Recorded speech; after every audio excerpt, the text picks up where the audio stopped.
ابن ماجہ کے پنوں پہ درج ہے کہ آپ علیہ السلام نے فرمایا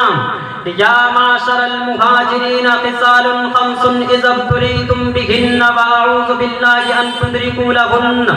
لم تظہر الفاحشۃ فی قوم قط حتی یعلنوا بها الا فشا فیہم الطاعون والاوجاع التي لم تکن مضت فی اسلافہم الذین مضوا ولم ينقصوا المکیال والمیزان الا اخذوا بالسنین وشدۃ المونہ وجور السلطان علیہم ولم يمنعوا زکاة اموالہم الا منعوا القطر من السماء ولولا البهائم لم يمطروا ولم ينقضوا عهد الله وعهد رسوله الا سلط الله عليهم عدوهم من غيرهم فاخذوا بعض ما كان في ايديهم وما لم تحكم ائمتهم بكتاب الله عز وجل ويتخيروا مما انزل الله الا جعل الله بأسهم بينهم. سنن ابن ماجہ وصححہ البانی، یہ سنن ابن ماجہ کی حدیث ہے، حدیث نمبر 4019، اور علامہ البانی رحمۃ اللہ علیہ نے اس حدیث کو صحیح قرار دیا ہے کہ آپ علیہ السلام نے فرمایا کہ اے مہاجروں کی جماعت، 5 خصلتیں ایسی ہیں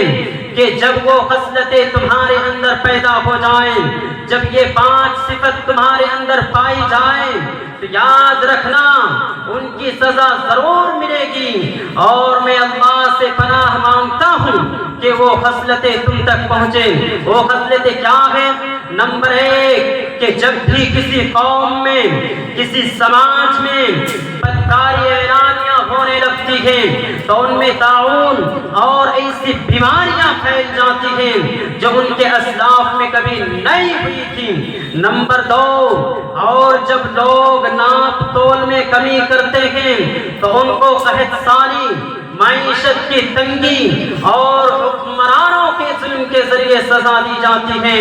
نمبر 3، اور جب لوگ اپنے مالوں کی زکوٰۃ دینا بند کر دیتے ہیں، اپنے مالوں کو گھروں پہ اور بینکوں پہ الماری میں بھر کر رکھتے ہیں تو ان پر آسمان سے بارش روک دی جاتی ہے. اگر یہ جانور نہ ہوتے تو ان پر کبھی بارش نہ ہوتی. اور نمبر 4 بھی کیا فرمایا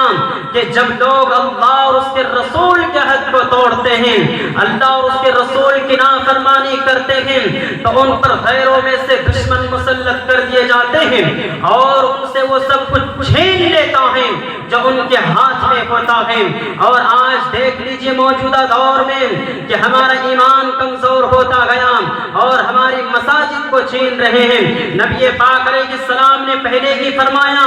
کہ جب لوگ اللہ اور اس کے رسول کے عہد کو توڑیں گے تو اللہ تبارک و تعالیٰ ان پر غیروں میں سے دشمن مسلط کر دے گا. اور آج ہے موجودہ دور میں. اس لیے میرے بھائی اور میرے ساتھیوں، ہمیں اور آپ کو نبی پاک علیہ السلام کی زندگی کو اپنانے کی ضرورت ہے. نمبر 5 میں کیا فرمایا؟ اور جب ان کے امام اللہ کے قانون کے مطابق فیصلے نہیں کرتے اور اللہ تبارک و تعالیٰ نے جو نازل کیا ہے اس کو اختیار نہیں کرتے تو اللہ تبارک و تعالیٰ انہیں آپس کی لڑائی میں مبتلا کر دیتا ہے. میرے بھائی اور میرے ساتھیوں، اس حدیث کی روشنی میں جب ہم اپنے حالات کا جائزہ لیتے ہیں تو معلوم ہوتا ہے کہ آج امت کو ہر جگہ جو حالت درپیش ہے وہ ہمارے اعمالیوں کا نتیجہ ہے. یقیناً ہمارا اعمال خراب ہوئے تو ہم پر غیر قوموں کا تسلط ہو گیا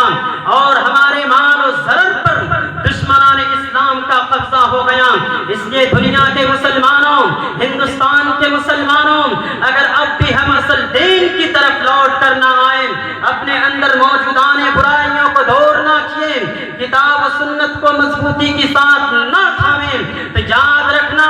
اس سے بھی زیادہ خطرناک اور برے حالات کا سامنا کرنا ہوگا. کیونکہ عیسیان وہ نافرمانی غضب الہی کی دعوت دیتی ہیں. آپ اٹھائیے بنو اسرائیل کی تاریخ کو، آپ پڑھیے بنو اسرائیل کے واقعات کو، آپ کو پتا ہوگا کہ بنو اسرائیل نے اللہ کی شریعت سے بغاوت کیا، فاحش و منکرات کا ارتکاب کر کے حدود اللہ کو پامال کیا تو اللہ تبارک و تعالیٰ نے انہیں اس دھرتی کے اندر ملعون قوم قرار دیا اور اعلان کیا. سورۃ المائدہ آیت نمبر 78 اور 79 کے اندر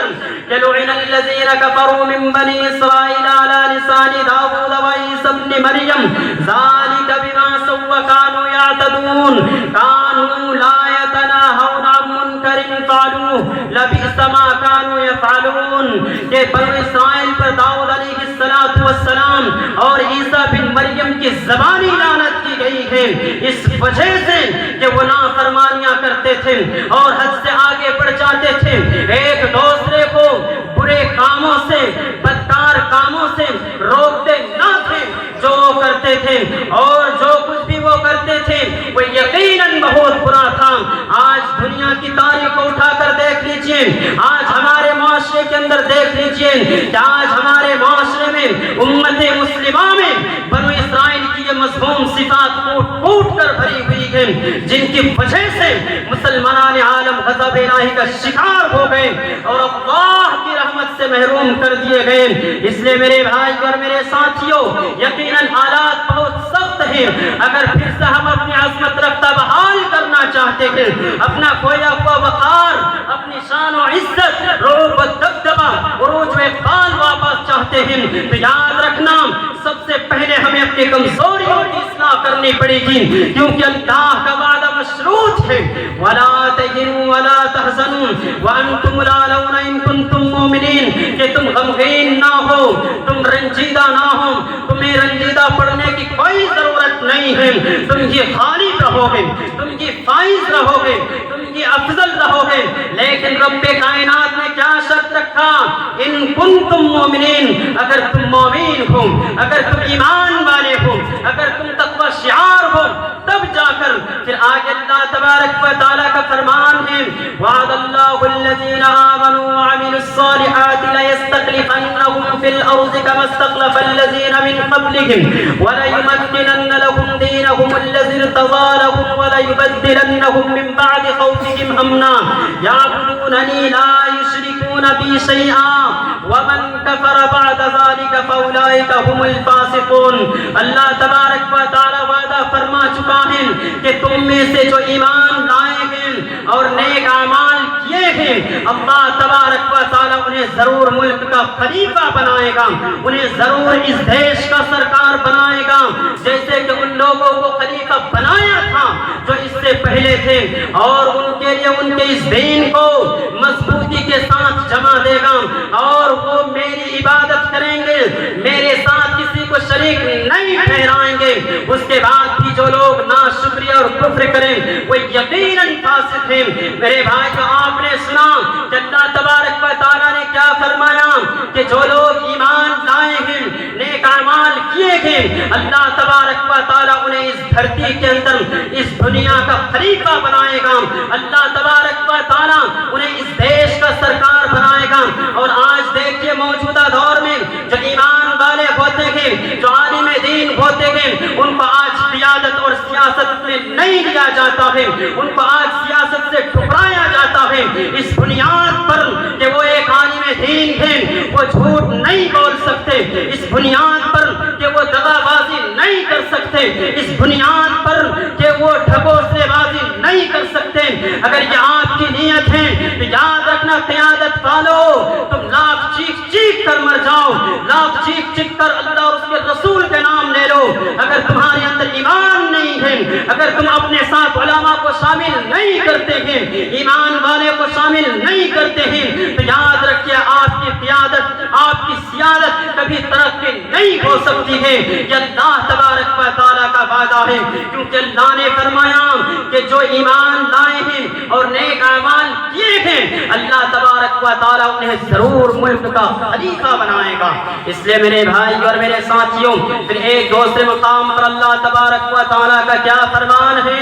سورہ محمد آیت نمبر 7 کے اندر کہ یا ایھا الذین آمنوا ان تنصروا اللہ ینصرکم، اے ایمان والو اگر تم اللہ کے کے دین کی مدد کرو گے تو وہ تمہاری مدد کرے گا اور تمہیں ثابت قدم رکھے گا۔ میرے بھائی اور میرے ساتھیوں، جب ان آیتوں کو دیکھتے ہیں، حدیث کریمہ کو دیکھتے ہیں تو پتہ چلتا ہے کہ رفعت و برتری، سر بلندی اور خلافت حکومت کے لیے عمل اور ایمان اور عمل صالح کی شرط بیان کی گئی ہے۔ اس کے موجودہ دور میں اگر ہم پھر سے اپنے عقیدہ و ایمان کو مضبوط کر لیں، نبی پاک علیہ السلام کی اتباع، عقیدہ و منہج اور معمولات زندگی کو ہم اپنا لیں، ساتھ ہی ساتھ تمام آپسی اختلافات کو ختم کر کے متحد ہو جائیں تو یقیناً ہم اپنا کھویا ہوا وقار، اپنی شان و عزت و سمان، روب و دبدبہ و عروج اقبال حاصل کر لیں گے، کیونکہ اللہ کا وعدہ مشروط ہے سورۃ المنافقون کے اندر کہ وَلِلَّهِ الْعِزَّةُ وَلِرَسُولِهِ وَلِلْمُؤْمِنِينَ، عزت تو صرف اللہ کے لیے اور اس کے رسول کے لیے اور مومنین کے لیے ہے۔ ورنہ آپ ہمارے پہلے کی تاریخ کو اٹھا کر دیکھ لیجئے، ہمارے اسلاف کرام کی تاریخ کو آپ اسٹڈی کیجئے، آپ کو پتا ہوگا کہ ہمارے اسلاف کرام کے پاس ایمان و عقیدہ کی صلابت تھی، انہوں نے نبی کی پیروی کی، ان کے منہج و معمولات زندگی کو اپنایا، اس لیے اللہ تبارک و تعالیٰ نے ان سے اپنا وعدہ پورا کیا اور انہیں اس دھرتی کے اندر عزت عطا فرمائی، اور دنیا کی بڑی بڑی طاقتیں ان کے سامنے گھٹنے ٹیکنے پر مجبور ہوئے۔ لیکن موجودہ دور میں ہم اور آپ ذلیل و خوار کیوں ہیں؟ آج ہمیں مارے کیوں جا رہے ہیں؟ آج ہمیں کاٹے جا رہے ہیں؟ کون نہیں جانتا ہے فلسطین کو؟ کون نہیں جانتا ہے غزہ پٹی کو؟ پوری دنیا کے لوگ واقف ہیں کہ آج وہاں کے ایمان والے کو، آج وہاں کے مسلمانوں کو مارے جا رہے ہیں، کاٹے جا رہے ہیں۔ آج وہاں کے چھوٹے چھوٹے معصوم بچے جن کی کوئی خطا نہیں ہے، آج انہیں بے رحمی کے ذریعے مارے جا رہے ہیں۔ پوری دنیا کے لوگ واقف ہیں کہ آج وہاں کے لوگ راہ رہی ہیں، قرب عالم کے گھٹا ٹوپ اندھیرے میں سانس لے رہی ہے، بالخصوص قوم مسلم اغیار کے زرد و خوف کے نلکے میں ہیں، ان پر مسائل و آلام کے پہاڑ توڑے جا رہے ہیں۔ لیکن آج یہ سکتی ہوئی انسانیت کا کوئی فرسان حال نہیں کہ کون سا حربہ استعمال میں لایا جائے۔ اس لیے میرے بھائی اور میرے ساتھیوں، ضرورت اس بات کی ہے کہ ہم اپنے حالات کو بدلیں، کیونکہ کوئی بھی قوم جب تک اپنے حالات کو خود نہیں بدل لیتی، اللہ تبارک و تعالیٰ اس کے حالات کو نہیں بدلتا ہے۔ اللہ تبارک و تعالیٰ نے فرمایا صاف طور پر کہ ان اللہ لا یغیر ما بقوم حتی یغیروا ما بانفسہم، اللہ رب العالمین کسی قوم کے حالات کو اس وقت تک نہیں بدلتی ہے جب تک کہ وہ خود اسے نہ بدلے جو ان کے دلوں میں ہے۔ اور اللہ تبارک و تعالیٰ جب کسی قوم کو، کسی سماج کو سزا کا ارادہ کر لیتا ہے تو وہ بدلہ نہیں کرتا ہے۔ اس آیت کریمہ کی تفسیر جونا گڑھی کی تفسیر میں حافظ صلاح الدین یوسف حفیظہ اللہ نے سورہ انفال آیت نمبر 53 کے اندر یہ تفسیر کی ہے کہ جب تک کوئی بھی قوم کفران نعمت کا راستہ اختیار کر کے اور اللہ تبارک و تعالیٰ کے اوامر و نواہی سے اعراض کر کے اپنے احوال و اخلاق کو نہیں بدل لیتی، اللہ تبارک و تعالیٰ اس کے حالات کو نہیں بدلتا۔ میرے بھائیوں، اس لیے تبدیلی کا مطلب یہی ہے کہ لوگ گناہوں کو چھوڑیں، لوگ خواہش و بدکاری کو چھوڑ کر اطاعت الہی کا راستہ اختیار کریں۔ اور یہ جو مصیبتیں ہم پر آ رہی ہیں، یہ طرح طرح کی مصیبتیں ہمیں دی جا رہی ہیں، یہ صرف ہمیں نہیں، ورنہ آپ اس سے پہلے کی تاریخ کو اگر اٹھائیں گے صحابہ کرام کے تو آپ کو پتا ہوگا کہ صحابہ کرام کو بھی اسلام کے لیے، اس قرآن کے لیے، اسلام جیسے پوتر دھرم کے لیے انہیں بھی تکلیف دی گئی ہے۔ نبی پاک علیہ السلام کو بھی تکلیفیں دی گئی ہیں۔ کون نہیں جانتا کہ آپ علیہ السلام کی تاریخ کو جب اسلام خاران کی چوٹی سے پھیلنا شروع ہوا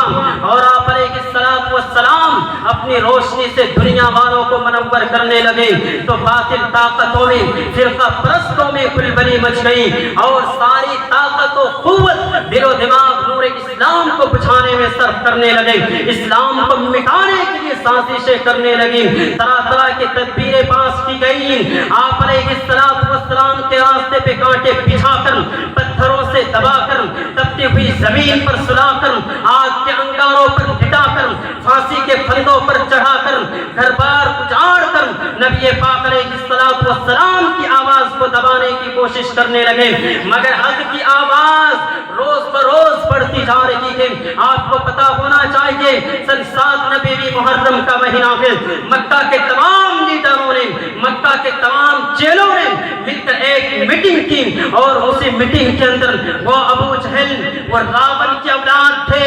ابو جہل، اسی میٹنگ کے اندر ایک ہولناک تدبیر پاس کی گئی کہ محمد رسول اللہ کو اور ان کے ماننے والوں کو، ایمان والے کو، صحابہ کرام کو بالکل بائیکاٹ کر دیا جائے، ان سے خرید و فروخت، لین دین، سلام کلام بالکل بند کر دیا جائے۔ اس کے بعد ایک عہد